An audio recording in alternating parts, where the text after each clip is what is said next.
Hello, 8th standard students. Today, let us start chapter 17 Stars and the Solar System of your science subject. I am Padmaja ma'am from Jain Acharya, Sri Ajra Marji School. Chapter 17 Stars and the Solar System. बच्चों, you already know what is our solar system. Solar system में the sun is in the center and other planets and all other celestial bodies are moving around this sun. So, if you watch the sky on a clear night, you can see many stars as well as moon that comprises of our universe. ये हमारा universe है. तो बच्चों, इस chapter में हम इस solar system के बारे में पढ़ेंगे.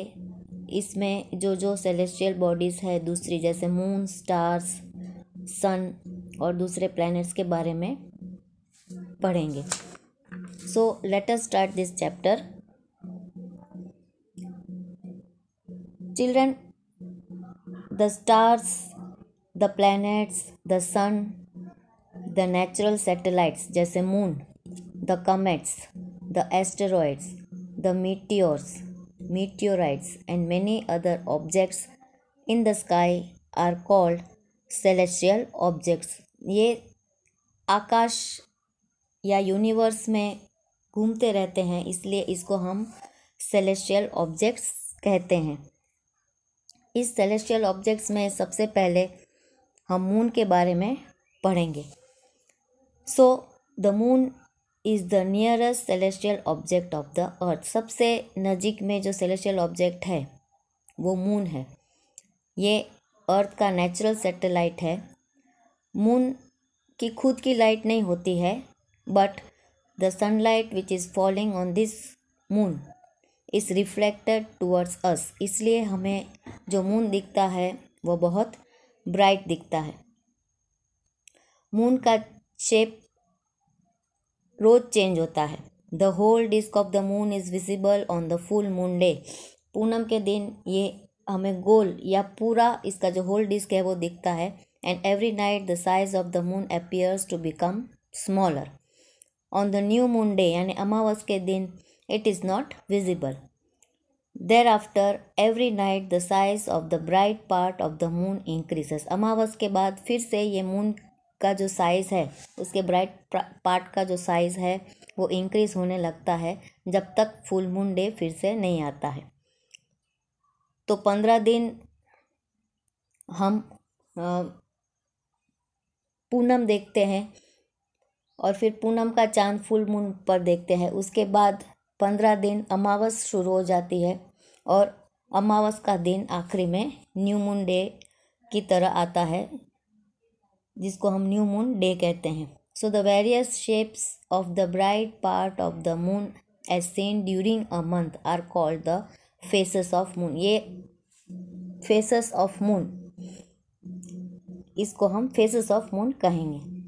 सो the moon revolves around the earth. ये एक अर्थ की सैटेलाइट है जो अर्थ के आजू बाजू रिवॉल्व होता है. The earth along with moon revolves around the sun. There are many craters and large number of steep and high mountains on the surface of the moon. Moon में बहुत सारे क्रेटर्स होते हैं, गड्ढे होते हैं, जिसकी वजह से हम इसमें जो दाग है वो उसी की वजह से देख सकते हैं, ऐसा कहा जाता है. The moon has no atmosphere and no water. Moon में एटमॉस्फेयर नहीं है और वाटर भी नहीं है, इसलिए यहाँ पर लाइफ पॉसिबल नहीं है. जुलाई 21, 1969 में the American astronaut Neil Armstrong landed on the moon for the first time. तो ये पहला एस्ट्रोनॉट था जो पहली बार मून में लैंड हुआ था. So children, these are the various pictures in which we can see the earth accompanied by the moon revolving around the sun, and these are different positions of the moon in the orbit and corresponding phases of the moon. यहाँ पर आप moon के surface के बारे में देख सकते हो, जिसके पिक्चर्स स्पेस से भेजे गए हैं. This are the surface of the moon and also the astronaut is seen on the moon. Now about the stars. अब स्टार्स अगर हम क्लियर नाइट में देखें तो there are many stars which are seen in the night sky. The sun is also a star. Sun एक बहुत बड़ा star है. The sun and the other stars emit light of their own. इनकी natural light होती है, ये खुद की लाइट एमिट करते हैं. The sun is nearer to the earth, इसलिए ये बड़ा दिखता है. वैसे सन एक स्टार की तरह है, लेकिन स्टार बहुत दूर होने की वजह से वो हमें बहुत छोटे दिखाई देते हैं. The stars are not visible during the day due to the bright light of the sun. In fact the stars are already present in the sky even in the day. The sun is the only star which is visible in the day time. तो sun बहुत नज़ीक होता है हमारे, इसलिए वो एक ऐसा star है जो हमें डे टाइम में भी दिखता है. The stars appear to move from east to west. The pole star always appears in the north and remain the same position in the sky. तो यहाँ पे आप देख सकते हो पोल स्टार जिसकी एक फिक्स पोजीशन है और वो एक ही पोजीशन में हमें स्काई में दिखाई देता है.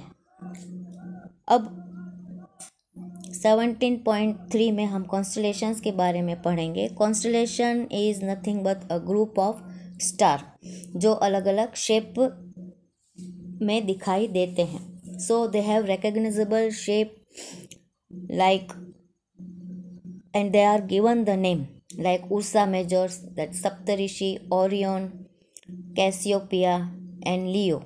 All these are different constellations or group of stars forming a particular shape.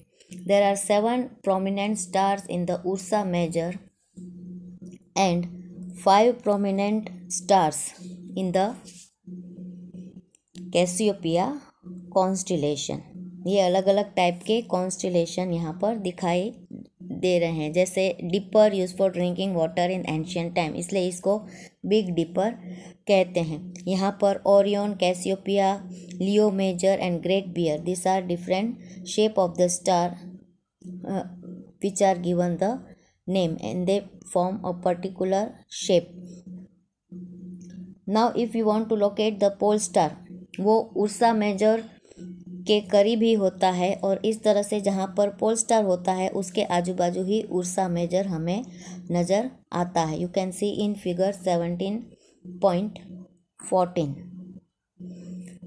Orion भी एक ऐसा कॉन्स्टेलेशन है which is seen during the winter in the late evening में हम इसको देख सकते हैं. ये इसको हम हंटर भी कहते हैं. So the 3 middle stars represent the belt of the hunter. The 4 bright star appear to be arrange in the form of quadrilateral. यहाँ पे आप देख सकते हो. Then the Sirius is the bright star in the sky which is located very close to the Orion. And to locate Sirius, imagine a straight line passing through the 3 middle stars of the Orion. Orion का जो 3 middle stars है उसके straight में अगर हम देखें तो हमें Sirius नज़र आएगा. So towards the east direction, this star is called as Sirius. So children, all these are different types of constellations which are visible to us in a clear sky, and they have certain fixed position and they have fixed time so that we can locate them. Now coming to the solar system, you already know what is solar system. The sun is and the celestial bodies which revolve around it form the solar system. ये सभी celestial bodies है, planets, comets, asteroids, meteors, meteorites etcetera. इसमें the earth also revolve around the sun and it is also the member of the solar system। बच्चों, अर्थ के साथ साथ दूसरे 8 planets हैं जो सन के आजू बाजू घूमते हैं। अगर हम ऑर्डर में देखें तो ये प्लैनेट्स है mercury, Venus, earth, Mars, Jupiter, Saturn, Uranus and Neptune. You can see the figure of the solar system. Now about the sun.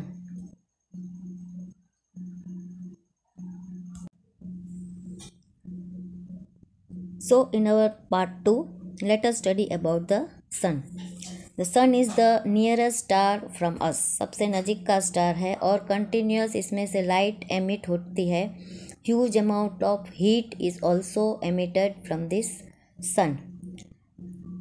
सन को हम मेन सोर्स ऑफ एनर्जी कहते हैं and main source of heat and light for us as well as all the planets. अगर कहा जाए तो सन के बगैर लाइफ ऑलमोस्ट अनएग्जिस्टेबल होती है। Then about the planets. बच्चों, हमने पहले ही देखा कि अर्थ में कौन कौन से प्लैनेट्स होते हैं। ये सभी प्लैनेट्स सन के आजू बाजू रिवॉल्व होते हैं इन देयर ओन ऑर्बिट और सभी प्लैनेट्स का जो टाइमिंग होता है पूरा एक रिवॉल्यूशन कंप्लीट होने के लिए वो सभी का डिफरेंट होता है। सो let us study about all this planets one by one. यहाँ आप देख सकते हो जिस तरह से प्लैनेट सन के आजू बाजू रिवॉल्व होते हैं उसी तरह से प्लैनेट अपने ओन एक्सिस में भी रोटेट होती है।